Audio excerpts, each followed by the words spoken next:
C'est un plaisir d'être devant vous aujourd'hui pour lancer notre traditionnelle semaine de l'inclusion, une semaine qui a pour objectif de libérer la parole autour du handicap. Cette semaine 2025, elle est importante, elle a un symbole spécifique parce que 2025, c'est les 20 ans de la loi d'égalité des chances du 11 février 2005 qui avait pour objectif effectivement d'accompagner le handicap au sein de l'éducation. Et aujourd'hui, c'est vrai qu'il y a un constat que font les associations, que ce soit le collectif handicap ou même l'association Vaincre la mucoviscidose, c'est que 20 ans plus tard, on n'y est pas encore à l'inclusion. L'accessibilité, c'est toujours un défi. D'ailleurs, on est les premiers concernés. Notre ascenseur est dysfonctionnel. C'est en aucun cas normal. Et même les parcours pédagogiques sont pas encore assez adaptés. Et il y a deux chiffres qui sont marquants. On va attendre les retardataires, voilà. Il y a deux chiffres qui sont marquants, c'est qu'aujourd'hui, au sein de l'enseignement supérieur, il n'y a que 8% des personnes en situation de handicap qui y sont, contre 17% pour le reste de la population. Et le chiffre, je crois, qui m'a marqué le plus, c'est le 1%.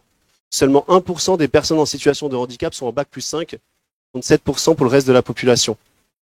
Et ça montre bien tout ce qu'on doit encore accomplir pour essayer de faire raccorder ces deux chiffres. Donc vous allez être acteur de changement. Vous allez avoir, après cette conférence, un workshop qui va démarrer, un workshop où il y aura une certaine dimension quand même RSE, sociale et autour de l'inclusion. Je laisserai la pédagogie vous en parler tout à l'heure à la fin de la conférence. Le but, c'est de vous rendre acteur de ce changement. Et aussi, tout au long de la semaine, vous allez avoir des conférenciers qui vont venir vous sensibiliser à la question de la diversité. Et aujourd'hui, vous allez commencer avec un conférencier qui est non pas des moindres, qui est sûrement une des personnes les plus brillantes, voire la plus brillante que j'ai rencontrée dans ma maigre vie, qui s'appelle Joseph Chovanec. Il est philosophe, il est écrivain, et il est là exprès pour vous aujourd'hui. Je vous demande un tonnerre d'applaudissements. Merci.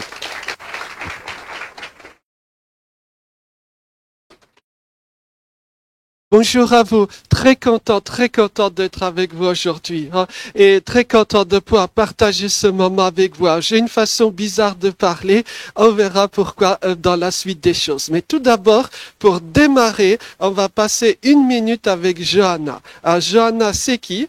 C'est une jeune femme qui a à peu près votre âge. Elle va se présenter à vous, mais attention, il y aura évidemment une énorme surprise, d'accord? Vous êtes prêts à rencontrer Johanna?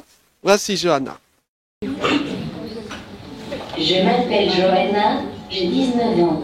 J'ai une petite particularité, à peine visible, n'est-ce pas? J'ai un handicap. C'est une IMC, une infirmité motrice cérébrale. À ma naissance, le médecin, qui s'est occupé de l'accouchement de ma maman, a fait une erreur médicale, ce qui a provoqué une rupture utérine. L'utérus de ma maman s'est complètement pété. Ma maman et moi, on a dû surrespirer pendant un moment. On a failli mourir, mais une bonne étoile est passée au-dessus de nous et nous a sauvés entre guillemets. J'ai un super ordinateur qui me permet de m'exprimer.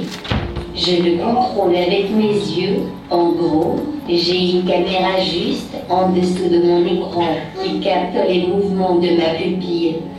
Ce système est trop top. Il me permet de parler avec tout le monde. Il y a juste que la communication prend un peu de temps, car il faut quand même que j'écrive mon message avant de le dire. Et en plus, je vous avoue que comme je suis bavarde, quand on veut papoter avec moi, il ne faut pas être pressé, quoi. Sinon, c'est mort. Voilà, on peut arrêter là peut-être pour cette première rencontre avec Johanna. Donc Johanna a sans doute l'un des handicaps les plus lourds que l'on puisse imaginer. Est-ce que vous pouvez imaginer une situation de handicap plus compliquée que celle de Johanna? Parce qu'elle ne parle pas et elle ne contrôle aucune partie de son corps, sauf ses yeux. Eh ben, vous savez quoi, Johanna est étudiante. Comme vous. Et Johanna réussit d'ailleurs. Johanna est très intelligente et très drôle. C'est ce que je préfère à propos de Johanna. Johanna n'est pas mon étudiante à moi, parce que je ne bosse qu'avec ceux qui font des études de philo. Donc philo et handicap, c'est la double peine, on est d'accord. Elle fait d'autres types d'études, mais je la connais parce que je la croise régulièrement dans un couloir ou dehors. Et l'autre jour, donc, je croise Johanna et je lui demande bonjour, qu'est-ce que vous avez fait de beau récemment? Et elle me répond, je suis allée à la casa. Ah, moi, je ne connais pas la Casa. Hein. En fait, c'est une boîte de nuit locale, mais comme je ne vais jamais dans les boîtes de nuit, je ne connais pas, moi. Hein. Voilà. Donc, je lui demande, c'est quoi la Casa? Et elle me répond, c'est un endroit où il y a beaucoup de gens bourrés, quoi. Hein. Voilà. Donc, voyez, grâce à Johanna, je découvre mon lieu de travail. Enfin, je ne bosse pas à la boîte de nuit, enfin, juste à côté, quoi. Hein, mais vous avez compris, quoi. Hein. Donc, la question essentielle est la suivante. Imaginez, vous vous retrouvez face à une personne comme Johanna, qui ne parle pas, qui n'a aucune motricité. Est-ce que vous aurez la conviction que cette personne est intelligente, qu'elle peut faire plein de choses, qu'elle peut travailler, qu'elle peut faire des études? Est-ce qu'on aura cette conviction ou pas? Alors, très spontanément, on se dira, ben non, hein, je dirais, elle est très lourdement déficiente, hein. Elle doit être déficiente intellectuelle très profonde. Oui, mais qu'est-ce que ça veut dire tout ça? Hein? Tout ça repose en fait sur un petit appareil qui est à peine plus grand que ce stylo. Hein, il y a une espèce de petite boîtier, à peine plus grand que ce stylo, que vous pouvez connecter à votre laptop ou votre PC. Et dans ce petit appareil, il y a deux caméras qui suivent vos yeux. Et en fonction des déplacements de vos yeux, vous savez quoi, vous pouvez écrire, vous pouvez diriger votre PC. Comme je ne voulais pas mourir bête, hein, je sais que c'est un défi me concernant, mais comme je ne voulais pas mourir bête, j'ai essayé la petite machine, quoi. Et c'est génial. Vous êtes assis sans bouger, vous pouvez commander votre PC, vous pouvez écrire. Alors certes, moi ça me prend du temps, je suis pas entraîné. Johanna, elle y va à toute vitesse, quoi. Vous voyez? Donc ce petit appareil, qui n'est même pas si cher que ça, change tout à fait une vie, fait de Johanna, par exemple, une personne qui a tout à fait sa place dans les études, dans le travail plus tard. Vous voyez? Alors, je sais pas, c'est un peu indiscret, je pense, mais je peux le dire. Hein. Elle veut être conseillère conjugale plus tard. Hein. Voilà. Et je suis sûr que ça ferait un effet de tonnerre. Quoi, hein. Voilà. Donc, on la soutient à fond, évidemment, Johanna. Hein. Donc, découvrir la pluralité humaine, découvrir ce qu'on appelle le handicap, c'est tout d'abord partir d'un constat très simple, c'est que chaque personne a des compétences. Chaque personne a des capacités, chaque personne a des qualités. Et ça, je crois, c'est le point de départ. Le point de départ peut-être d'une autre vision du monde, d'une autre vision de l'économie aussi, quoi. Hein, parce que finalement, l'économie fonctionne grâce à cette pluralité humaine. Et tout au long de la semaine, vous aurez sans doute l'occasion de découvrir toutes sortes de facettes du fonctionnement humain, toutes sortes de facettes aussi de comment on peut faire société, comment on peut faire fonctionner une économie nouvelle. Hein. Et si vous le voulez bien, je vais continuer avec quelques autres exemples pour réfléchir, cette fois, à des exemples économiques aussi et de comment on peut justement avoir une créativité grâce à cette différence. Comment le handicap, la différence permet la créativité. Et même comment le handicap est générateur de richesse. Parce que si vous y réfléchissez un peu, tout ce que l'économie produit, c'est destiné à compenser des faiblesses de l'être humain. Pourquoi est-ce que vous avez besoin d'une maison ou d'un appart? Pourquoi? Ben, tout simplement parce que l'être humain vit mal le froid et la pluie, quoi. Voyez? Si vous étiez Superman qui ne craint ni le froid, ni le chaud, ni la pluie, ni la bourrasque, vous n'aurez pas besoin de maison. Pourquoi est-ce qu'on a besoin de vêtements? Ben, même chose, parce que quand il fait moins 10 dehors, c'est pas sympa. Voyez? Mais si on était Superman, on n'aurait pas besoin de vêtements. Et la bouffe? Ben oui, parce que l'être humain a un fonctionnement biologique, il se fatigue s'il ne bouffe pas assez, etc. Donc il faut produire de la bouffe. Si on n'avait pas cette faiblesse-là, on n'aurait pas besoin d'agriculture, etc. Voyez? Donc la quasi-totalité de ce que l'économie produit, c'est destiné à compenser des faiblesses de l'être humain. Et dès lors, la vulnérabilité, le handicap sont des choses très positives pour l'économie et le fonctionnement commun. Voyez? Et justement, on va le voir avec un petit quiz. Alors, je vous ai préparé un petit quiz, j'espère qu'il va vous faire sourire, c'est bien sûr l'objectif.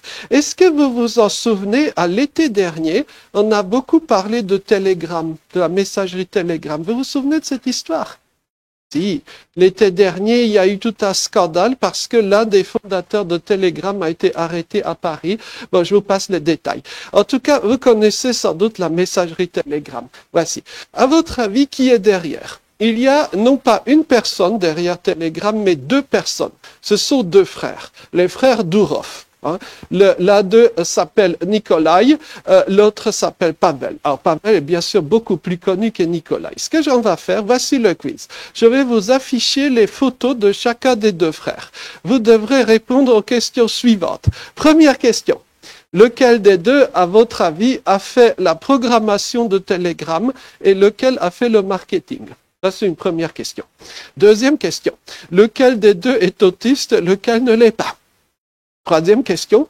Lequel des deux se vante d'avoir engendré plus de 100 enfants biologiques? Voilà. Ce sont ces trois questions essentielles. Voici les photos. Bon. Je ne sais pas ce que vous en pensez. Je crois que c'est assez facile, non, de répondre aux trois questions. Hein, voyez? Donc, ce sont deux frères, mais ils sont très différents l'un de l'autre. Voyez? Donc, lui, c'est celui qui, bien sûr, est le plus connu. Hein, donc, c'est Pavel. Hein, et lui, c'est Nikolai. Je vous assure que j'ai galéré. J'ai galéré pour trouver une photo de Nikolai. Hein, c'est dur, quoi. Hein, parce que Nikolai, tout simplement, la célébrité, il n'en a rien à faire. Lui, il est mathématicien. Il s'intéresse à ses petits calculs, tout seul dans son coin. Et par contre, son frère Pavel, c'est lui qui fait, je veux dire, tout l'aspect marketing, etc. Hein? Alors, ces deux frères sont très différents, mais la clé de voûte de Telegram, c'est le bon accord des deux frères, ou la coopération des deux frères. S'il n'y avait que l'un des deux, jamais Telegram n'aurait pu exister. Quoi, hein? Ce qui marche, c'est la coopération entre personnes qui ont un profil différent. Alors, lequel est meilleur que l'autre? Moi, je n'en sais rien.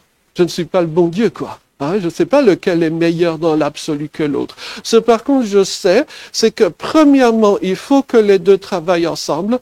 Et deuxièmement, ce que je sais, c'est qu'en fait, ça marche très bien entre eux. Ils s'aiment beaucoup, les deux frères, quoi. Hein? Alors même qu'ils sont très différents. Et c'est là qu'on arrive à peut-être l'un des grands secrets du management du handicap. C'est que parfois, on se dit, ah, mais si je suis avec des gens différents de moi, il y aura des tensions, il y aura des problèmes. Eh ben non, c'est l'inverse qui est vrai. Les problèmes, les conflits, les bagarres, c'est toujours avec des gens qui nous ressemblent terriblement, quoi. Voyez, on a des conflits avec son voisin. Par contre, le vieux monsieur chinois qui habite quelque part dans son village, dans la montagne de l'autre côté de la terre, il ne vous pose aucun problème. Vous ne le connaissez même pas. Voyez. Par contre, le voisin, c'est un vrai salopard, quoi. Hein, voilà, on est d'accord. Ou au sein des familles, c'est là qu'il y a les gros problèmes. Hein, et les guerres, hein, c'est presque toujours entre nations voisines, quoi, hein, qui ont des rapports amour-haine très passionnels, quoi, voyez, et qui se ressemblent beaucoup de facto, quoi. Hein, voyez. Donc, avoir une présence de personnes très différentes autour de soi, c'est une question, primo, de performance, on l'a déjà vu, et deuxièmement aussi de paix ou de coexistence pacifique, quoi. Ça, c'est très important à mémoriser, quoi. Voyez, le fait d'être dans un environnement de travail ou dans un environnement amical où chaque personne est très différente, ça permet d'éviter quantité de conflits parce que les gens ne peuvent pas se comparer l'un à l'autre comme ils sont très différents. Voyez, donc c'est peut-être ça ce que l'on peut mémoriser. Hein. Il faut être non pas obsédé à classer les gens, mais s'intéresser à comment permettre à chaque personne de suivre sa voie, à chaque personne de s'épanouir, par exemple, dans un collectif. Voyez, et ça, je crois que c'est une approche absolument essentielle, totalement différente de celle que l'on a souvent entendue. Et moi, j'aimerais vous montrer juste une très belle citation. Alors, je vais vous la mettre en plein écran et vous la présenter. J'aime beaucoup cette phrase et ensuite je vais parler de l'auteur. Hein. On devrait passer moins de temps à hiérarchiser les enfants ou à classer les enfants et plus de temps à les aider pour identifier leurs compétences naturelles et leurs talents et les mettre en valeur. Et il y a des centaines et des centaines de manières de réussir et beaucoup d'aptitudes différentes qui vous aideront à cette réussite. Voyez, traduction rapide, hein, mais je crois que cette phrase-là est essentielle. Ne soyons pas obsédés par les hiérarchisations, soyons plutôt intéressés à comment est-ce qu'on va faire une pluralité des possibles. Alors, Cette phrase, elle est de Goleman. Alors vous me direz, c'est qui Goleman? Mais en fait, Goleman, c'est tout simplement le créateur de l'intelligence émotionnelle. Est-ce que vous avez entendu parler de la théorie de l'intelligence émotionnelle? Ben, c'est Goleman. Et s'il y a quelque chose de scandaleux, et je pèse le poids des mots, s'il y a quelque chose de scandaleux, c'est qu'il ait fallu attendre 1990, c'est-à-dire hier, pour avoir ce livre-là sur les intelligences émotionnelles. L'être humain, ce n'est pas comparable à une sorte de supercalculatrice qui ferait des calculs rapides et ultra savants, un extracteur de racine 13e. Ça, c'est pas l'être humain, quoi. Ça, c'est une calculette ou un PC, quoi. L'être humain est très différent. L'être humain est un ensemble très complexe de fonctionnement émotionnel, relationnel. Et c'est tout cela qu'il convient de mettre en valeur. C'est ce qui fera tourner une économie, c'est ce qui fera tourner une société. Sinon, la catastrophe, tout s'effondre. Voyez? Donc, avoir cette autre vision différente de l'être humain, je crois que c'est absolument indispensable. D'ailleurs, regardez, je reprends le stylo. Imaginez que ce stylo fasse un axe vertical. C'est un axe vertical ici. Est-ce que vous pouvez classer le long de cet axe unique les êtres humains en fonction de leur intelligence? C'est possible ou pas? C'est une grosse bêtise. Voyez? Mais pendant longtemps, on l'a cru. Si vous ouvrez des bouquins du début du XXe, c'est ce que vous verrez. Pendant longtemps, on a cru que l'intelligence humaine, c'était un axe unique et que les humains, ils étaient classés là. Par exemple, Gustave est ici, Frédéric est ici, etc. Voyez? Mais c'est une grossanerie, quoi. Alors, tout ça, ça remonte à une vieille histoire à la fin du 19e. Un médecin avait été chargé par le gouvernement français de faire un outil pour justifier la mise à l'écart de l'école de certains enfants, les enfants qu'aujourd'hui on appelle handicapés, quoi. Ce médecin, il s'appelait Binet, et il a créé ce que l'on appelle le test de QI. Est-ce que vous avez entendu parler du test de QI quotient intellectuel? C'est ça. Alors, le docteur Binet, il a fonctionné avec les outils de son temps. C'est-à-dire, il pensait que toutes les compétences humaines peuvent être réduites à un seul axe, une seule faculté qui centralise tout en quelque sorte. Deuxièmement, qu'il y a une hiérarchie des humains. Par exemple, celui qui est à ce stade-là, il est à tout point de vue meilleur que celui qui est à ce niveau-là. Et que troisièmement, c'est biologiquement donné. Donc, que vous buviez du café, lisiez Socrate ou Napila, vous restez bloqué ici, quoi. Par exemple, toute votre vie, quoi. Voilà. Alors, évidemment que le régime nazi a adoré ces théories-là, quoi. C'est tout à fait hiérarchie biologique entre les gens. C'est exactement ce dont les nazis rêvaient, quoi. Mais aujourd'hui, rendons-nous bien compte que tout ça, c'est profondément faux, quoi. Il n'y a pas une hiérarchie biologique unique entre les humains. Il y a un grand nombre de compétences diverses, un grand nombre d'aptitudes, et que chaque personne a ses talents, chaque personne a ses compétences. Voyez? En tout cas, ce que je peux peut-être vous souhaiter plus qu'autre chose encore dans la vie, c'est de pouvoir découvrir toute cette pluralité humaine. Et je peux vous faire une confidence. Je passe ma vie dans l'univers du handicap. Au cours des peut-être 20 ans écoulés, j'ai passé je ne sais combien de journées dans des lieux parfois les plus durs, quoi, où on enferme toutes sortes de personnes jugées handicapées. Ce que je peux par contre vous dire, c'est que je n'ai encore jamais rencontré de personnes humaines dépourvues de capacités, de compétences. Voyez? Par contre, ce qui est vrai aussi, c'est que très souvent, on a négligé, on a zappé, on a ignoré telle ou telle compétence humaine, et on a mis à l'écart la personne en disant « Ah, c'est un crétin, quoi. » Mais en fait, l'être humain a beaucoup plus de compétences qu'il n'y paraît. Et nous sommes, en tant que société, la société, très mauvais pour reconnaître, détecter, mettre en valeur les différentes compétences des gens, quoi. Voyez, ça, je crois que c'est un point qui doit nous faire réfléchir au niveau de l'école, au niveau des études et dans la suite des choses. Et il y a une image que j'aime bien. Oui, c'est celle-ci. Vous voyez bien. Alors, c'est pour vous mettre un peu à l'épreuve. Oui, je sais que je m'amuse un peu dans la vie. Vous êtes psychiatre, d'accord? Vous devez faire des diagnostics. Voici vos patients. Est-ce que vous réussirez à faire le diag de chacun de vos patients? On va commencer par celui-là. Qu'est-ce qu'il a comme diagnostic, lui? Dépressif. Ben, félicitations. Votre premier diagnostic vient d'être posé. C'est combien? C'est 1000 euros, non, je crois? Non, non, je plaisante, quoi. Hein. Voilà. C'était pas bien compliqué. On est d'accord. Un bourriquet dépressif. Et même si vous allez mal dans la vie, je crois que vous portez mieux que bourriquet, quoi. Hein. Voilà. Donc, maintenant, on va passer à notre deuxième patient. C'est lui, c'est le type orange. Qu'est-ce qu'il a comme diag, lui? Bravo! Voyez, Tigrou, bang, bang, bang, il est hyperactif. Félicitations, quoi. Mais, juste pour réfléchir un petit peu, quoi. Est-ce que Tigrou est bête? Non, il n'est pas bête du tout. Il est même très vif d'esprit, tout comme de corps. Mais est-ce qu'on va tolérer Tigrou à l'école? Non. Imaginez une salle de classe, il y a des petites chaises alignées, des petites tables alignées, et arrive Tigrou, boing, boing, boing. Mais qu'est-ce qui va se passer? On va l'éjecter. Et 20 ans plus tard, on va me dire la fameuse phrase que j'entends tous les jours. « Ah, mais Joseph, c'est gentil ce que tu racontes, mais regarde-le, tu vois bien qu'il est déficient. Il ne maîtrise pas les mathématiques supérieures avancées. » quoi. Bon, alors premièrement, on peut mener une vie heureuse sans savoir les mathématiques supérieures avancées, Dieu merci d'ailleurs. Hein. Et deuxièmement, est-ce que c'est pas justement le système éducatif et l'encadrement qui étaient ratés, quoi? Hein, parce que, en fait, pourquoi vouloir exiger à tout prix des enfants humains qu'ils passent les premières décennies de leur vie assis immobiles sur une chaise, quoi? C'est une grosse bêtise. Hein? Est-ce que vous savez, et c'est scientifiquement prouvé, quelle est la posture corporelle la plus défavorable pour les apprentissages? C'est d'être assis. Voilà.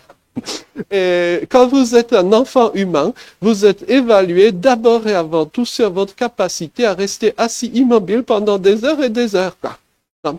Si vous savez faire ça, on dira que vous êtes un bon élève. Quoi. Vous voyez, à la maison, j'ai un cactus, il fait ça à merveille. Quoi. Mais en termes d'apprentissage, c'est pas l'idéal hein, pour le cactus. Quoi. Hein? Vous voyez ce que je veux dire? Hein? Et donc maintenant, pourquoi est-ce qu'on est resté bloqué à ce stade-là? Hein? Est-ce que vous savez combien de fois par jour un enfant hyperactif se fait engueuler? À peu près 200 fois par jour. C'est une statistique suisse, quoi. Hein. Imaginez, vous êtes un enfant hyperactif. Vous vous faites engueuler des centaines de fois par jour. Et toutes vos interactions avec le reste de l'humanité, c'est de vous faire engueuler, quoi. Hein. Est-ce que ça, c'est un schéma éducatif et humain idéal? Non, pas du tout, quoi. Et pourquoi diantre est-ce qu'on devrait avoir uniquement des classes avec des petites chaises alignées, des tables alignées, quoi? Vous voyez, quand on voyage un peu, on découvre que les salles de classe, elles peuvent être organisées d'une toute autre façon. Dans les pays du nord de l'Europe, des fois, vous arrivez dans une salle de classe, mais vous jureriez que, en fait, c'est une cuisine familiale. Ben oui, parce qu'on prépare un gâteau. Pendant ce temps, on papote sur tel ou tel sujet. Il y a l'un des enfants qui est debout, qui contribue à faire le gâteau, un autre qui est assis par terre, un troisième qui est allongé, etc. C'est comme ça qu'on apprend, quoi. Est-ce que vous savez quand un jeune Danois dans sa vie reçoit sa première note? Quand il rentre à l'université. Est-ce qu'on osera dire que les Danois sont de sombres idiots? Non, quand même pas. Voyez? Donc, à réfléchir. En tout cas, je discutais de ça avec une copine qui est congolaise, alors elle est médecin, hein, et elle a un fils, on va dire, Tigrou, hein, hyperactif. Hein. Elle m'a dit, mais au pays, il n'y a pas de maladie d'hyperactivité, on appelle ça un enfant plein de vie, quoi.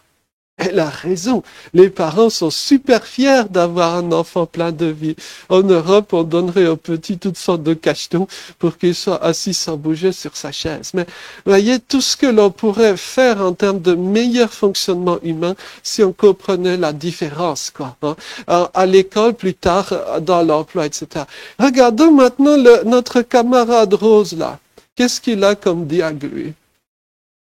Très anxieux, quoi.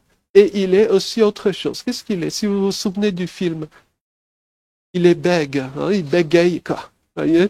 Quand vous êtes comme Porcinet, ben, j'ai une mauvaise nouvelle pour vous. C'est que vous aurez beaucoup de mal à trouver du boulot. Quelles que soient vos compétences compétences, diplômes, etc. Nous vivons dans une société où on valorise la capacité à s'affirmer, quoi. La capacité à produire un baratin fluide. Si vous savez baratiner pendant des heures et des heures, les gens diront « Waouh, qu'est-ce qu'il est brillant, quoi. » Mais en fait, notre camarade Porcinet, il se fait écraser, quoi. Il est très intelligent, Porcinet. Simplement, comme il est hyper angoissé, très timide et qu'il bégaye, ben, il se fait liquider, quoi. Et une société humaine qui évalue des gens sur les critères irrationnels et exclut des talents comme ceux de Porcinet, c'est pas une société économiquement rationnelle, quoi. Voyez? D'ailleurs, est-ce que vous savez de quoi dépend le statut social des gens? De quoi dépend le salaire des gens? Il y a des études passionnantes là-dessus. Est-ce que vous saviez que les gens nés en janvier étaient beaucoup plus riches que les gens nés en décembre? Ah, il n'y a rien d'astrologique. C'est absolument pas astrologique. C'est juste qu'au moment de l'entrée à l'école, quand vous êtes né en janvier, vous avez quasiment 1 an de plus que les gens nés en décembre. Et donc, quand on a 1 an de plus à l'âge de 3 ou 4 ans, ça fait une différence énorme. Voyez? Et cette inégalité se perpétue toute la vie. Est-ce que vous saviez qu'il y avait une corrélation entre le salaire des gens et leur taille physique? Oui, je sais, je suis l'exception, on me l'a dit 1000 et une fois. Ok, voilà. Tout ça pour dire à quel point c'est irrationnel, quoi. Hein? Et on pourrait créer un fonctionnement économique bien plus intelligent, bien plus rationnel, si on avait à l'esprit toute la pluralité des profils. Alors, Maître Hibou, lui, il est plutôt de la petite maison autiste, hein, parce qu'il raconte des trucs hyper savants, hyper chiants, totalement déconnectés des besoins du moment. Hein, vous voyez, la maison est en train de s'effondrer, et Maître Hibou vous raconte des choses sur la vitesse des vents et la climatologie. C'est pas l'urgence du moment, quoi, hein, vous voyez. Donc, déjà, comme ça, on en a plein dans le petit monde de l'autisme, et j'en fais un peu partie. Hein, donc, vous voyez, il faudra me rappeler à l'ordre le cas échéant, quoi. Hein. Donc, il est un peu chiant, Maître Hibou, mais il est juste nécessaire pour qu'on puisse s'amuser et avoir une belle histoire. Alors, le personnage clé dans cette histoire, c'est bien sûr Winnie. Vous voyez, Winnie l'ourson, lui, c'est le Mister Inclusion. Il faut que nous devenions comme Winnie l'ourson. Pourquoi? Parce que Winnie l'ourson, il sait réaliser l'inclusion. Il sait fonctionner avec n'importe qui. Voyez, vous arrivez, qui que vous soyez, dépressif, hyperactif ou autre chose, vous pouvez fonctionner avec Winnie, quoi. Alors, Winnie l'ourson n'a pas bac plus 48 en études d'inclusiologie supérieure appliquée, mais peu importe, il sait le faire, quoi. Et je suis sûr qu'il y a parmi nous plein de gens, parmi vous, il y a plein de gens qui ont ces capacités d'inclusion. Ces personnes-là, elles valent de l'or dans une entreprise. Pourquoi? Parce que quand il y a un conflit, quand ça se tabasse, quand ça se bagarre dans les couloirs, moi j'ai un diagnostic tout simple à poser, c'est que ça manque de handicap là-dedans, quoi. Voyez? Pourquoi? Parce que si, vous êtes en présence quotidienne avec des personnes qui ont des handicaps très différents du vôtre, qui ont des handicaps lourds, eh bien nécessairement ça fait grandir l'être humain, ça crée une maturité personnelle, humaine, émotionnelle. Et c'est ça ce qui fait un environnement de travail sain, quoi. Hein? Winnie l'ourson, il sait réaliser cet environnement de travail sain. À nous peut-être de réfléchir, d'essayer d'acquérir les mêmes capacités que Winnie. Vous savez, je connais des boîtes qui seraient prêtes à payer des millions pour avoir quelqu'un comme Winnie, quoi. Hein? Voyez? Donc, autant peut-être développer ces compétences-là. Parce que, vous voyez, pour vous donner une petite confidence, on ne sait pas quels métiers seront porteurs dans 10 ans, dans 20 ans. Et il est presque sûr que les métiers qui seront les plus demandés dans 20 ans, eh bien, n'existent pas aujourd'hui. Comment est-ce que vous voulez vous préparer en tant que personne, en tant qu'entreprise, à ces nouvelles activités qui n'existent pas encore? Mais en fait, la réponse est très simple. Une chose sera toujours demandée, ce sont les capacités interhumaines. Hein? L'intelligence émotionnelle, la capacité à faire société, à faire un groupe de travail cohérent, ça, ces compétences-là, quoi qu'il en soit, seront toujours demandées. Hein? Vous voyez cette petite boîte-là? Ça n'existait pas il y a quelques années. Hein. Et personne, il y a 25 ans, il y a 30 ans, n'aurait pu prédire que chacun allait avoir ce petit boîtier aujourd'hui, quoi. Hein. Tous les métiers liés à ce petit boîtier étaient inimaginables il y a quelques années, quoi. Voyez? Et regardez maintenant hein, tout ce qui a été créé comme écosystème autour de cela. Et justement, j'aimerais vous raconter une petite histoire à propos de ce petit appareil-là. Voyez? Est-ce que vous savez ce que c'est un BlackBerry? Waouh! Je suis étonné. D'habitude, les gens ne savent pas ou ont oublié, quoi. Hein? Un BlackBerry, c'est un truc de dinosaure, quoi. Hein?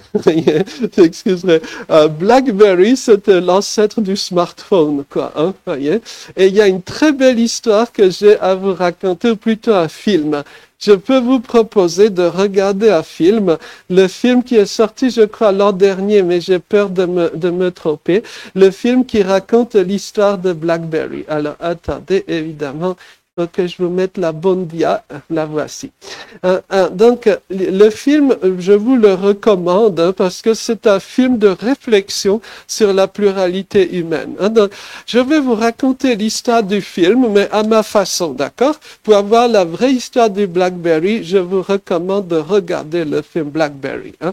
Donc, le film commence hein, avec ce personnage-là. Il s'appelle Doug. Doug, je pense que vous l'avez deviné sans même que je dise quoi que ce soit sur un personnage. Hein. C'est un type totalement à l'ouest, quoi. Doug, il n'a pas du tout, comme on dirait, l'attitude corporate, quoi. Hein. Vous voyez, la cravate, tout ça, non, c'est pas possible pour Doug. Hein. Les horaires de travail, ça, il passe pas son univers. Doug, c'est un type qui a une créativité absolue. Il adore les bricolages, quoi. Hein. Et par contre, sur tout le reste, je dirais, il n'est pas dans les clous, quoi. Loin de là. Hein. Donc, Doug adore passer sa vie à faire toutes sortes de bricolages informatiques très originaux.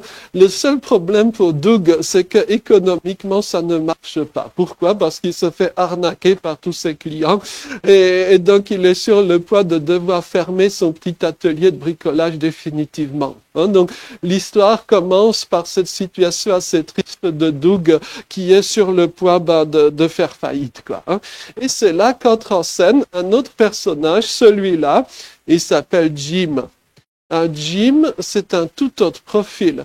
Jim, lui, il n'est pas bricoleur du tout. Lui, il a fait des études à Harvard, hein, dans la Business School de Harvard. Hein, donc, il a un costume cravate, il parle à merveille et il sait faire ce qu'on appelle un pitch. Est-ce que vous voyez ce que c'est un pitch? Hein? Je vais le dire de façon rigolote, hein, les professeurs parmi nous, bouchez-vous les oreilles. Hein? Un pitch, c'est quand en 1 minute 30, vous parvenez à vendre à une boîte un produit dont elle n'a pas besoin à un prix pharaonique. Non, je plaisante, ça c'est une mauvaise blague. Hein? Donc, vous voyez, il sait présenter un produit de façon extrêmement percutante, extrêmement efficace. C'est un homme d'affaires, hein, comme on dirait. Donc, Jim, un jour, par le hasard de la vie, rencontre Doug. Et Jim, comme il a le sens des affaires, il se dit, mais bon sang, c'est là qu'on va se faire du pognon, quoi. Et donc, Jim dit à Doug, écoute, je serai ton patron. Tout ce qui est marketing, management, laisse-moi ce boulot-là. Toi, occupe-toi des bricolages. D'accord? On se répartit les rôles, on sera complémentaires. Doug, lui, il est content parce que de toute façon, le management, tout ça, ça n'intéresse pas. Lui, ce qui intéresse, c'est le bricolage. Hein. Donc, et la coopération démarre. Et en fait, c'est là que rapidement, il y a un succès foudroyant. Le BlackBerry sort. L'idée est totalement foudroyante d'associer sur un même boîtier un écran et un clavier, quoi, de faire en fait un PC pas plus grand que ça, quoi. Hein. L'idée est foudroyante, toutes les vedettes de la Terre veulent avoir leur BlackBerry, quoi. Hein. Les milliards affluent, les chiffres de vente s'envolent et l'histoire soudain prend un tournant mondial. Hein. Alors, Doug doit s'équiper de toute une équipe parce que évidemment il n'arrive plus à faire tout le boulot, mais tout le monde est content. Hein. Donc là, c'est vraiment l'âge d'or de BlackBerry. Hein. Lorsque les milliards affluent et lorsque Doug peut faire ses bricolages en grand, pardon. Hein. Et sauf qu'il y a un problème et c'est là que tout va s'effondrer. C'est que Jim va devenir fou, quoi. Hein. Les milliards qui ont commencé à affluer l'ont rendu totalement fou. Et à un moment donné, il ne va plus supporter que Doug ait toujours le même look avec le même t-shirt sale, quoi, hein, avec le même bandana, et qu'il fasse, je dirais, régner un climat de folie hein, dans l'atelier de bricolage de BlackBerry. Donc, il a mis Doug à la porte, quoi. Hein. Et c'est à ce moment-là qu'en fait tout s'est arrêté. Quelques mois plus tard, les problèmes ont commencé à affluer. BlackBerry s'est fait dépasser par Apple, hein, tout simplement, quoi. Hein. Et BlackBerry s'est effondré un peu plus tard, quoi. Hein. Et donc, triste fin de l'histoire. Hein. Mais juste, j'ai une question à vous poser. Lequel des deux sonnait mieux tiré que l'autre? Doug ou Jim? Jim, il a eu beaucoup de mal à échapper à la prison parce qu'il avait falsifié les comptes, etc. Et en Amérique, ça ne pardonne pas. Voyez. Par contre, Doug, il s'est fait virer au moment où BlackBerry était à son zénith, quoi. Hein. Et les actions, les parts de la société qu'il détenait étaient à leur zénith aussi. Il est l'un des milliardaires les plus discrets de la Terre. Et il se raconte qu'il continue ses petits bricolages quelque part dans un garage, quoi. Hein. Voyez. En tout cas, c'est lui qui s'en est bien tiré. Hein. Donc, ce que l'on peut mémoriser de cette aventure, mais encore une fois, regardez le film par vous-même, ça sera mieux. Ce que l'on peut mémoriser de cette aventure, comme bien souvent, c'est que, premièrement, le succès économique, il vient de la coopération des talents, quoi. Hein. C'est pas une personne unique, c'est pas un talent unique qui va faire que ça va fonctionner. Ce qui va créer ce déclic économique, c'est l'association entre les talents. Deuxième chose qu'il faut mémoriser, c'est qu'il n'y a pas une personne supérieure à l'autre. Hein. Voyez, Jim, il n'est pas supérieur à Doug, ni vice-versa, quoi. Voyez. Et il faut accepter l'idée que les humains sont égaux en dignité, ils ont des profils différents, et c'est ça ce qui compte hein, dans la société. Le reste, c'est juste des étiquettes ou des ajustements juridiques, quoi. Hein. Et dès lors qu'on casse, je dirais, cette coopération, ça ne va plus fonctionner, quoi. Hein. Donc, je pense que c'est une très belle histoire humaine, c'est une très belle histoire de management que l'histoire de BlackBerry.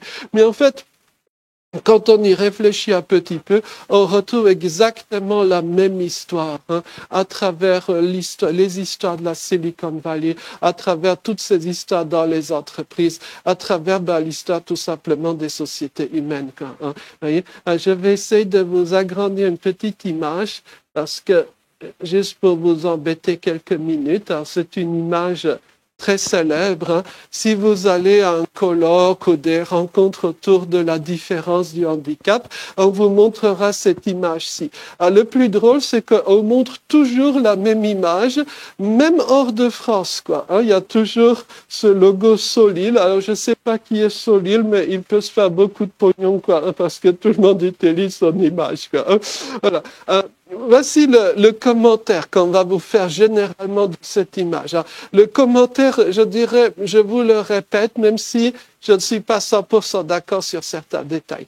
Le commentaire qu'on vous fait, c'est le suivant. Donc, pour prendre en compte la différence, il y a plusieurs options. Il y a 4 options. Hein. Donc, l'option possible, la plus ancienne, entre guillemets, c'est l'exclusion. Hein. Donc, vous voyez, l'exclusion, ça consiste à n'accepter qu'un profil et les autres poubelles, quoi. C'est un schéma possible. Hein. Ensuite, vous avez un schéma qui a été très présent, notamment aux USA, à la fin du 19e, début 20e siècle, hein, ce qu'on appelle la ségrégation. Donc, l'idée de la ségrégation, c'est qu'il y a l'univers des personnes jugées normales et un autre univers parallèle, une sorte de bulle parallèle pour des personnes jugées bizarres. Hein. Donc, le cas le plus célèbre, hein, c'était aux USA, la question de la ségrégation entre les Noirs et les Blancs. Donc, il y avait, par exemple, une école pour gamins blancs et une école pour gamins noirs. Et la phrase officielle, alors qui est une phrase horrible, hein, mais c'était la phrase officielle de la Cour suprême américaine, c'était la suivante, je cite, « Separate but equals », séparés mais égaux. Ce qui est évidemment un gros mensonge, parce que l'école pour les gamins noirs recevait beaucoup moins de subsides que l'école pour gamins blancs. Mais c'était la théorie. Ensuite, on est passé à un schéma d'intégration. Dans un schéma d'intégration, l'idée est la suivante. Si vous êtes bizarre, par exemple, si vous êtes étranger, eh bien, vous devez faire des efforts pour ressembler à des gens du coin et ensuite on va vous accepter. Donc, par exemple, si vous êtes étranger, vous devez apprendre la langue du pays, les vêtements du pays, acquérir les us et coutumes du pays, etc. Et ensuite, vous aurez, par exemple, du boulot comme les autres, quoi. Ça, c'est la théorie de l'intégration. Oui, ça a l'air tout à fait bien. Mais imaginez que, par exemple, il y a un escalier pour venir ici, vous êtes en fauteuil roulant. Donc, on va vous dire, au nom de l'intégration, vous n'avez qu'à faire un petit effort pour monter l'escalier et vous pourrez suivre le cours comme tout le monde. Non? C'est ça, l'intégration. Il y a problème, quoi. Hein? Voilà. Dans certains cas de figure. Et maintenant, le mot qui est, je dirais, le mot à la mode, c'est le mot inclusion. Dans l'inclusion, un peu tout le monde est dans la même bulle, quoi. Hein. Il y a quand même plusieurs petits soucis. Hein. C'est que le mot inclusion est devenu tellement facile à prononcer qu'on le dit, qu'on le répète. Les hommes politiques adorent parler d'inclusion, mais on ne réfléchit même pas à ce que exactement on va faire, quoi. Hein? Oui, parce que réaliser l'inclusion, ça ne va pas se faire juste par une répétition du mot inclusion, quoi. Voyez, parfois on a presque l'impression que l'inclusion c'est comme une sorte de liturgie. Vous voyez, vous répétez inclusion, société inclusive, inclusion, etc. Et que ça va se faire. Non, ça va pas se faire comme ça. Ça va se faire uniquement si on fait le boulot, quoi. Hein? Juste comme ça, pour réfléchir. Alors, je sais que les chiffrages sont compliqués, que ça dépend de 1001 facteurs. Mais si vous voulez réaliser l'inclusion dans l'enseignement supérieur, par exemple dans une grande école ou dans une université, si vous voulez réaliser l'inclusion d'un étudiant qui a un handicap, on va dire, significatif, combien d'heures de boulot humain spécialisé vous devez prévoir par an? Par exemple, pour Johanna, on va prendre son cas. Johanna, que vous avez vu au tout début, combien d'heures de boulot spécialisé par an faut-il prévoir? À peu près. Plusieurs milliers, quoi. Ben oui, tout cumulé, quoi. Donc l'inclusion est possible. L'inclusion est possible, mais elle va demander, certes le cas de Johanna est peut-être un cas un peu extrême, hein, statistiquement parlant, mais elle va demander cette inclusion à un certain nombre, on va dire, de ressources, de moyens humains, quoi. Si ces choses concrètes ne sont pas mises en place, il n'y aura pas inclusion, quoi. Alors on va dire évidemment que ça coûte cher, oui certes, mais c'est un investissement pour la suite, parce que sinon, si on ne le fait pas, la personne ne va jamais pouvoir acquérir des compétences, elle va pas pouvoir travailler plus tard, voyez. Donc elle sera dépendante toute sa vie, et c'est là que ça va coûter bonbon, quoi. Voyez. Donc l'inclusion ne va pas se faire toute seule, mais ces moyens que l'inclusion demande, il faut les voir comme un investissement, quoi. Voyez? Donc c'est peut-être ce point-là, je vais dire que je souhaiterais vraiment partager avec vous, quoi. En introduction à cette rencontre, et je me permettrai ce petit moment de nostalgie avant de faire la conclusion, si vous le voulez bien.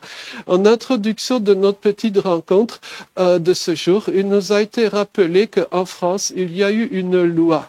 Donc la loi du 11 février 2005. Cette année, nous fêtons le 20e anniversaire de la loi. Permettez-moi de vous rapporter un petit souvenir, la larme à l'œil. Ça fait un peu ancien combattant, mais tant pis. Le 11 février de cette année-ci, donc il y a quelques semaines, il y a eu à Paris un petit événement privé qui a été organisé par les anciens combattants, si j'ose dire, donc ceux qui ont écrit le texte de la loi du 11 février. Il y avait Marianne Monchamp, ancienne ministre, il y avait Patrick Goët, et ils ont bien voulu inviter votre serviteur.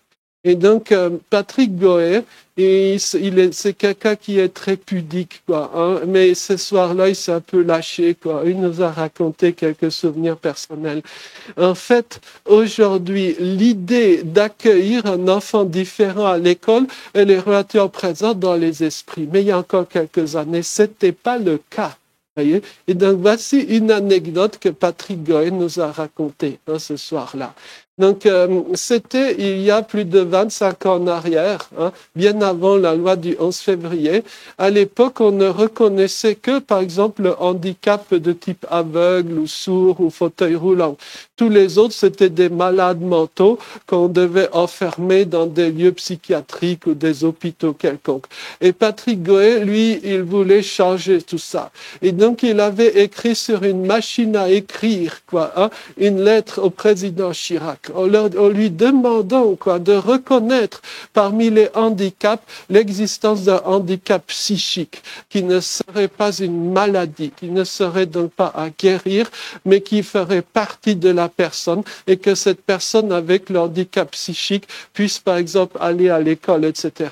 Ben, vous savez ce qui s'est passé? Chirac, il lui a renvoyé la lettre et avec sa grosse écriture, il a écrit en diagonale 3 mots. Il avait écrit handicap psychique, oui. Et c'est suite à ces 3 mots que le handicap psychique a été reconnu en France. Patrick Goet est allé partout dans tous les ministères avec la lettre. Regardez, le président Chirac a dit handicap psychique, oui. Voyez?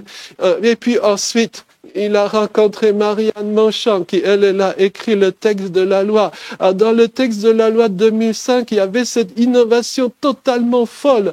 L'idée était la suivante, c'est que chaque personne, quel que soit son handicap, puisse décider de sa vie. Précédemment, c'était toujours les grands pontes, les grands médecins, les grands experts, les grands je ne sais trop quoi, qui décidaient à la place d'eux. Marianne Monchamp a eu cette idée qui était totalement folle à l'époque, de créer cette notion de projet de vie. C'est l'expression utilisée dans la loi. Projet de vie au sens que c'est la personne qui doit décider de son avenir. À l'époque, on l'avait traitée de folle, Elle a été victime de toutes sortes je dirais, de dénigrement par un certain nombre de grands pontes, voyez. Aujourd'hui, cette notion de projet de vie, elle est inscrite dans la loi du 11 février 2005. Et c'est donc chaque personne, chaque être humain, quel que soit son handicap, qui est appelé à décider de la suite de l'histoire.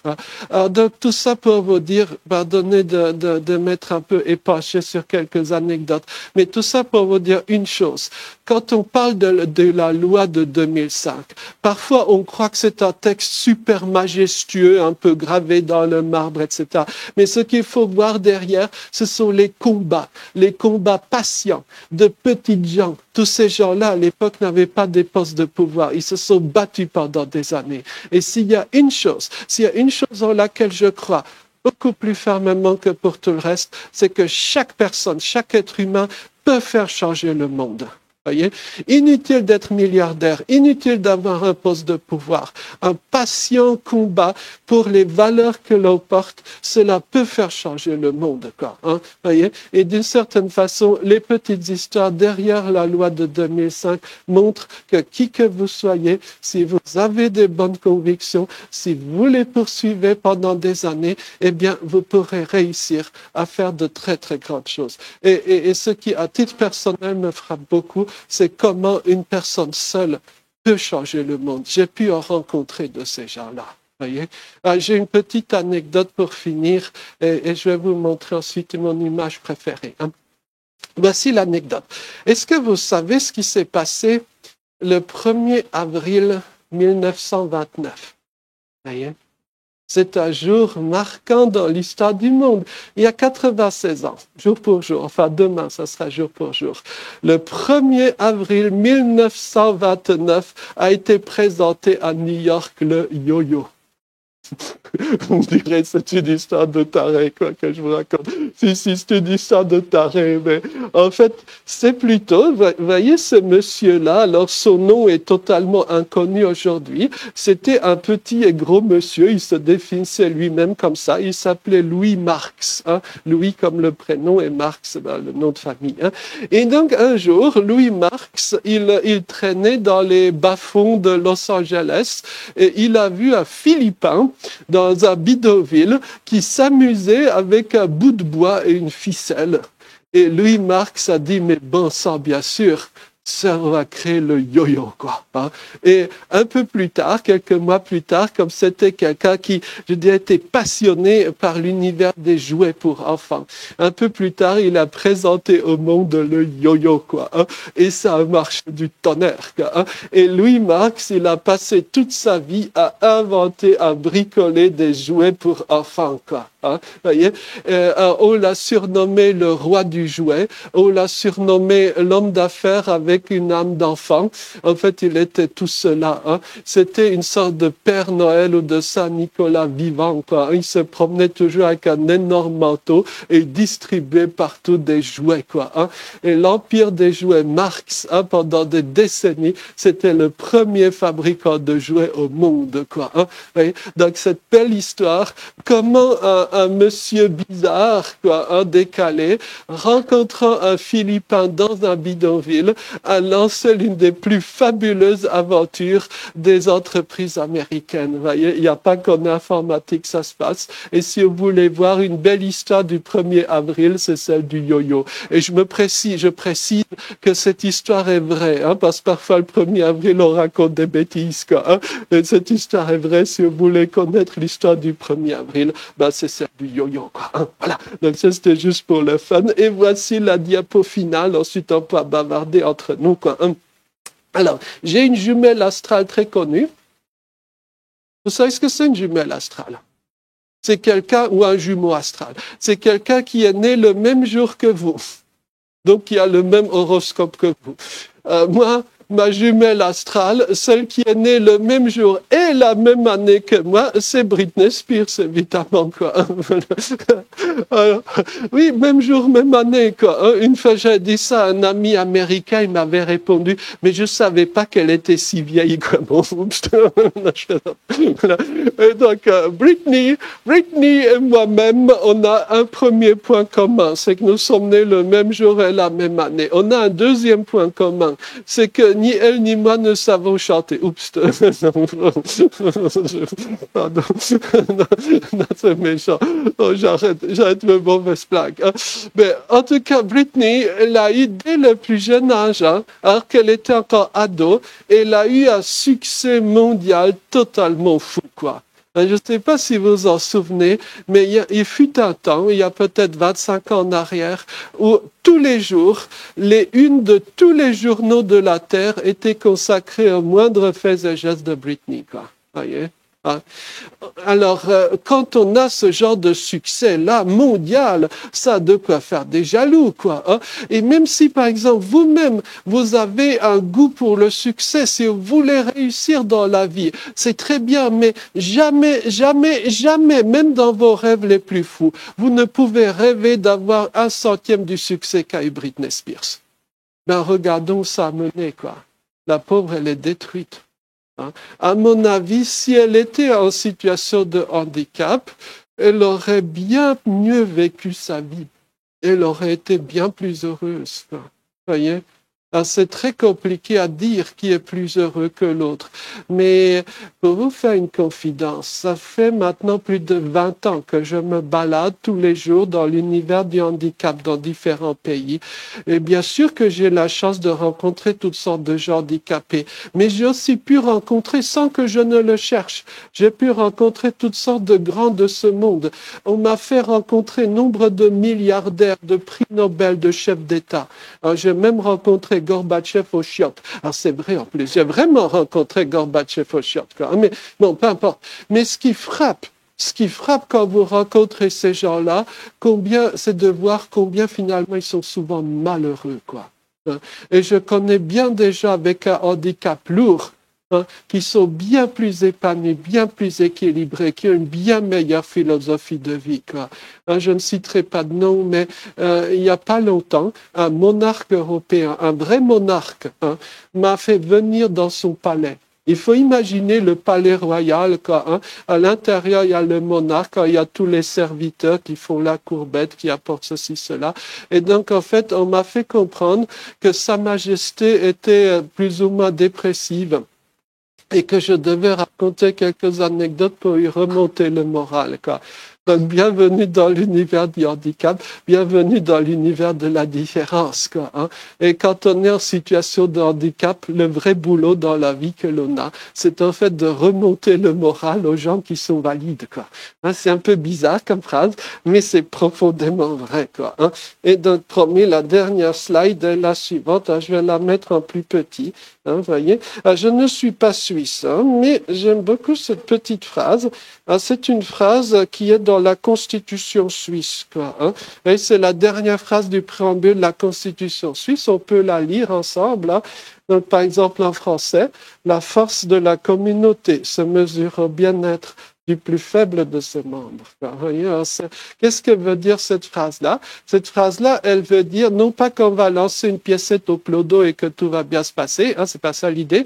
L'idée, c'est qu'on a besoin des profils, des humains qu'on avait rejetés, mais qu'on a besoin de ces gens-là pour faire société. Sinon, la société ne va pas tourner, quoi. Voyez? Et justement, petite question à vous. La première phrase, ou plutôt la première version, elle est en allemand, on est d'accord. La deuxième est en français, on est d'accord. La troisième, c'est de l'italien, on est d'accord. Dans quelle langue est la quatrième version? Est-ce que quelqu'un a une idée? Non, désolé, c'est pas de l'espérance. C'est du rhétoromanche. Ah, vous me direz, le rhéto quoi? En fait, c'est une toute petite langue, hein. En Suisse, il y a une toute petite langue qui s'appelle le rhétoromanche, qui n'est parlé que dans certaines vallées du canton des Grisons, plus précisément dans l'est du canton des Grisons. En Suisse, il y a très peu de gens qui parlent le rhétoromanche. Pour tout vous dire, en Suisse, il y a plus d'autistes que de gens qui parlent le rhétoromanche. Mais le rhétoromanche, vous le voyez, est reconnu. La leçon de tout ça, c'est que face à des gens qui ont une façon de fonctionner différente, qui ont une façon de parler différente, est-ce que vous allez leur dire de se normaliser? Est-ce que vous allez leur dire, bon sang, basta le dialecte, standardisez vos façons de vie? Ou bien est-ce que vous allez dire que même si votre façon d'être est très minoritaire, on a besoin de vous pour faire un tout, quoi? Voyez? Et je crois que c'est plutôt cette pensée-là, cette approche-là, qui est beaucoup plus intelligente et beaucoup plus constructive. Voilà. Merci beaucoup de votre attention.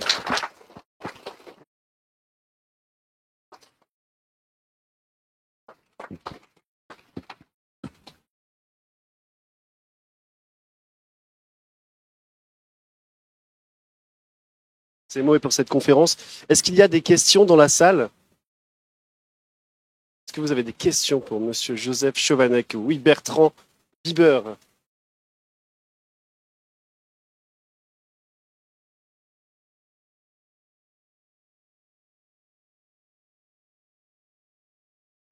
Merci, c'est une bonne question. Tout d'abord, il y a un cumul de problèmes, en fait. C'est un millefeuille de problèmes, on va le dire comme ça. Tout d'abord, un retard du langage. J'ai commencé à parler très tard et de façon très déficiente.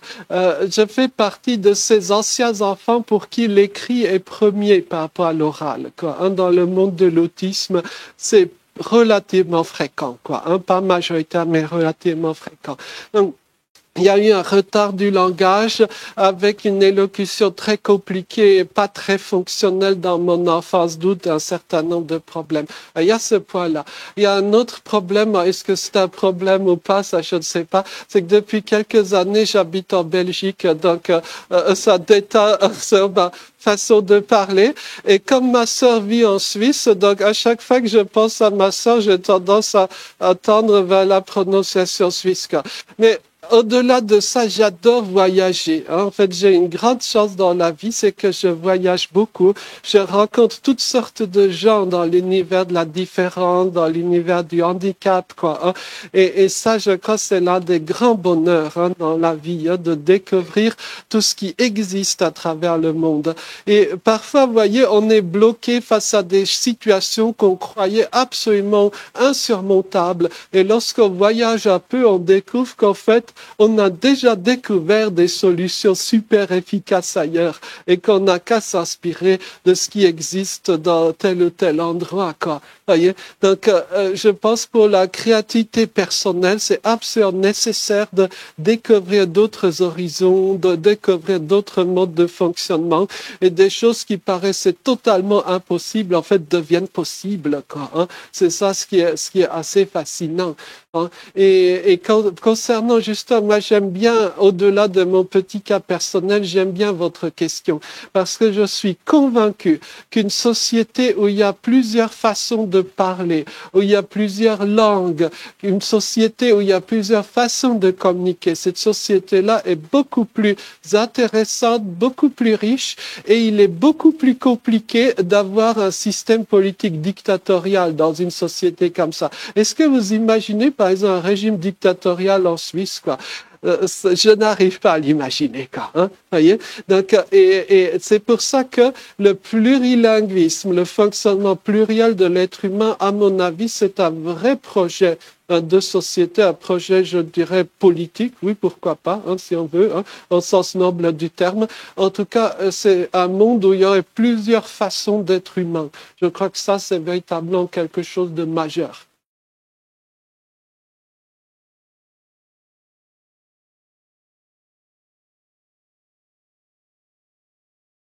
N'hésitez pas, il n'y a pas de questions bêtes. On est entre nous.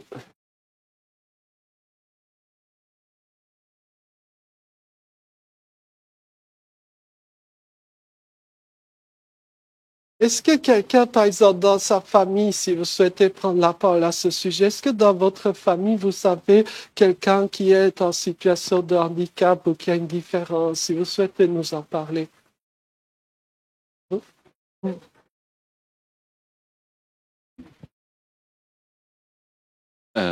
C'est pas. J'ai dans la famille, j'ai pas vraiment d'handicap lourd ou c'est. Enfin, un handicap de naissance lourd, on n'a pas forcément eu. Mais un de mes cousins, dans un accident de voiture, il s'est retrouvé tétraplégique, il peut plus parler, il a beaucoup de problèmes là-dessus, et pourtant c'est l'une des personnes les plus adorables de la famille.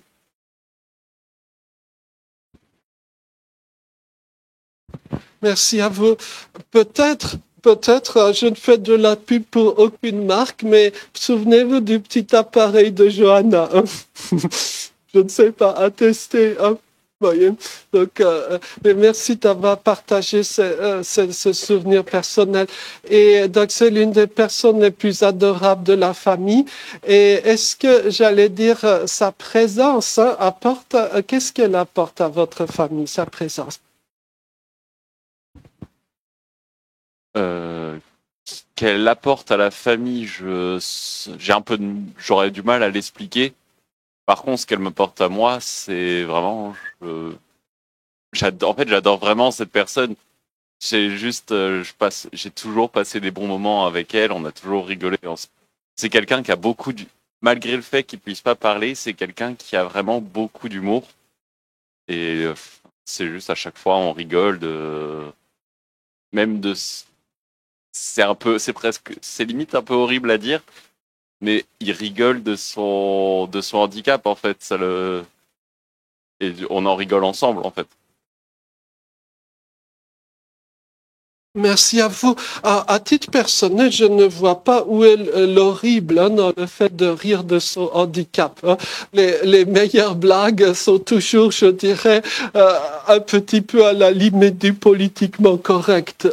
Mais En tout cas, vous voyez, parfois dans le monde du handicap, on est coincé par le politiquement correct. Par exemple, vous rencontrez un copain à vous qui est aveugle et vous avez une phrase, vous voyez, ces phrases maladroites. Vous êtes une personne en situation de malvoyance. Et l'autre qui vous répond, je suis bigleux, quoi. Il y a des moments excellents, quoi. Et alors, il y a plein de blagues sur les autistes, il y a plein de blagues sur les aveugles, etc. Vous voyez, les disputes conjugales entre aveugles et sourds, quoi. Hein. Donc, est-ce que vous imaginez un couple entre aveugles et sourds? Alors, quand l'aveugle vous fait la tête, eh bien, il veut plus voir, peut plus vous voir, quoi. Hein. Et le sourd, il veut pas entendre les arguments de l'autre, quoi. Vraiment, c'est un vrai dialogue de sourds, quoi. Hein, dans cette affaire, quoi. Hein, voyez, on s'amuse beaucoup, quoi. Hein. Mais juste comme ça, une petite question à vous. Est-ce qu'il y a parmi nous quelqu'un qui aime la culture japonaise? Oui? Est-ce que quelqu'un parmi vous, alors je vais vous faire une suggestion Netflix, d'accord? Alors c'est tout drôle parce que moi-même je suis pas du tout Netflix, mais j'ai une petite recommandation à vous faire. Est-ce que quelqu'un a entendu parler de Rilakkuma? Non? Oui? Qui a dit oui? Non? Ah, dites-nous, qui est Rilakkuma? Super. Non, je vais vous montrer Rilakkuma, je pense que vous allez adorer. Alors, Rilakkuma, c'est ce petit nounours. Hein? Vous voyez? Alors, aujourd'hui, Rilakkuma, c'est la mascotte nationale du Japon. Hein, quand vous allez au Japon, ou dans des pays de culture jap, vous le verrez, il est partout. Il grimpe sur les façades des maisons. Il est dans les trains. Il est partout, Rilakkuma. Rilakkuma, c'est ce nounours-là. Il a un visage absolument impassible. Parfois, on le surnomme le nounours triste. Donc, il n'a aucune expression du visage. Et Rilakkuma, qu'est-ce qu'il fait dans la vie? Eh bien, il ne fait rien. Il ne fait que dormir et bouffer. Ah, pour moi, ça c'est le fantasme ultime, hein, dormir et bouffer, non-stop, Hein. Et d'ailleurs, le nom Rilakkuma, il vient de ça, hein, parce qu'en japonais, kuma, ça veut dire ours, ou ourson, nounours. Et rilak, ça vient de relax, Hein. Donc, littéralement, c'est le nounours qui se relaxe, ou qui prend du bon temps, hein, non-stop. Il ne fait rien d'autre. Hein, il ne fait que dormir et bouffer, Hein. Et donc, petit à petit, ça a eu un tel succès qu'on lui a rajouté des petits camarades. Hein, donc, il est souvent accompagné de Korilakkuma, qui est une, je sais pas quel est le féminin de nounours, on va dire une nounours un peu comme lui, Hein. Donc, Korilakkuma, ça veut dire littéralement petite Rilakkuma, Hein. Et il y a un petit poussin qui s'appelle Kiroitori, donc il est un petit poussin hyperactif qui bat constamment des ailes, mais j'allais dire, c'est un peu la grosse différence entre Rilakkuma qui plutôt ne bouge pas ou très lentement, il est très maladroit, et le petit poussin qui gigote sans arrêt, Hein. Et on a fait une série Netflix qui a un succès fou au Japon, hein, ça s'appelle Rilakkuma et Kaoru. Hein. Donc vous pouvez regarder, c'est sur le plan philosophique, je trouve assez génial. Hein.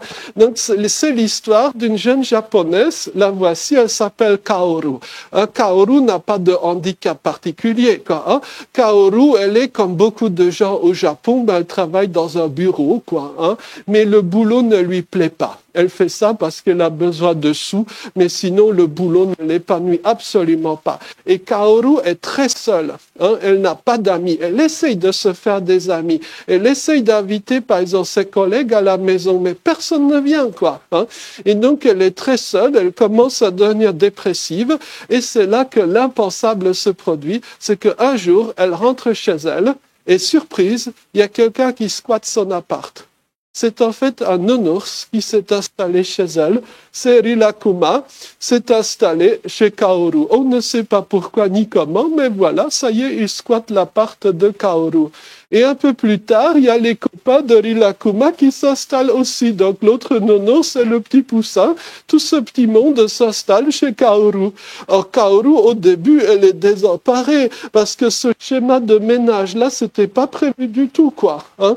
Et donc, elle se dit, s'ils veulent rester chez moi, il faut qu'ils travaillent. Donc, elle essaye de leur trouver du boulot. Mais personne ne veut recruter Rilakkuma, Hein. Et donc, petit à petit, en fait, Kaoru comprend une chose, c'est que désormais, grâce à la présence de ces nounours-là, elle devient mentalement équilibrée, quoi. Hein, et qu'elle devient de plus en plus heureuse. Et 1 an plus tard, elle fait le bilan et elle ne changerait pour rien au monde. Ce schéma de ménage n'était absolument pas prévu de vivre avec 2 nounours et un poussin, quoi. Hein, mais ça lui convient tout à fait. Et en fait, la personne, donc le nounours, qui ne sait rien faire, qui ne fait que dormir et bouffer, devient de facto indispensable au fonctionnement du reste des humains, quoi. Hein, c'est une très belle histoire, voyez. Et est-ce que je peux faire un petit spoiler ou pas? Oui. En fait, je vous ai menti sur un petit point. C'est qu'en fait, Rilakkuma n'est pas vraiment un nounours. Hein, quand vous le regarderez de près, regardez-le de dos. En fait, dans le dos, il a une fermeture éclair. Hein, il porte un costume de nounours. Mais on ne sait pas ce que c'est, quoi. On ne sait pas ce que c'est. Vous voyez, dans la culture japonaise, il y a toutes ces petites entités, ces petits esprits qui se baladent. Voyez, et en fait, c'est une entité inconnue qui porte un costume de nounours, quoi. Voyez, donc si vous voulez, vous pouvez regarder cette série, quoi. Je pense sur le plan intellectuel, c'est tout à fait riche, quoi. Hein, voilà. Bon, pardon, je ne suis pas payé par Rilakkuma et Kaoru, hein, mais je trouve que c'est intéressant à découvrir. Merci à vous.